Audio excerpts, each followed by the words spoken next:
এই যে চেয়ারটা আপনি দেখছেন, যেই চেয়ারে আমি এখানে বসছি আপনার সামনে মাননীয় স্পিকার, এই চেয়ারটি খুব কঠিন একটি চেয়ার মাননীয় স্পিকার। এই চেয়ারটি দেখলে মনে হয় বসতে খুব আরাম, আসলে মাননীয় স্পিকার মোটেও আরামের না।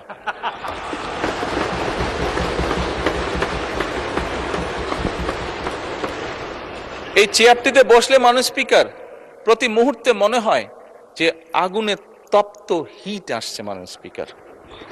হাসার কিছু নেই, আমি যা ফিল করি আমি আপনাদেরকে তাই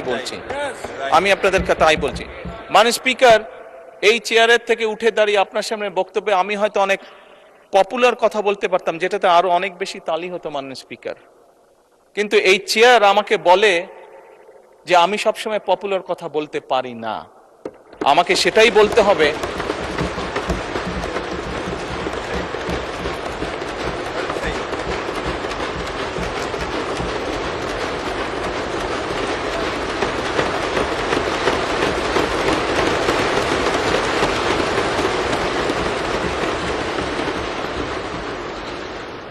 মাননীয় স্পিকার।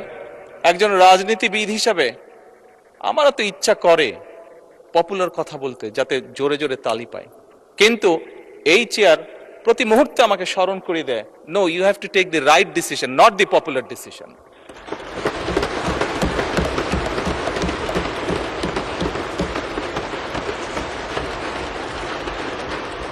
মাননীয় স্পিকার, আপনার মাধ্যমে আজকে এই সংসদের এই সবুজ চেয়ারে যারা বসে আছেন, আমি মনে করি আজকে বোধহয় আমাদেরকে সিদ্ধান্ত নিতে হবে যে আসুন আমরা পপুলার ডিসিশনে আলাপ করব না, আমরা আলাপ করব সঠিক ডিসিশনের ব্যাপারে, রাইট ডিসিশনের ব্যাপারে।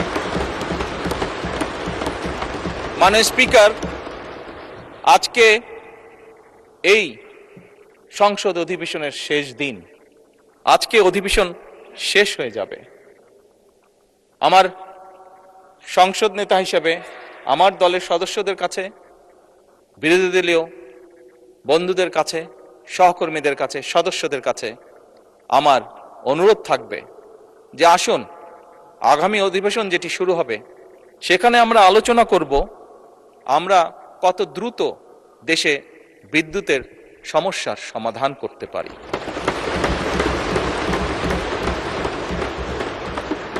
মাননীয় স্পিকার, আমরা আলাপ করতে চাই, আমি আলাপ করতে চাই আগামী সংসদে কত দ্রুত আমরা কত বেশি সংখ্যক মানুষের কর্মসংস্থান দেশ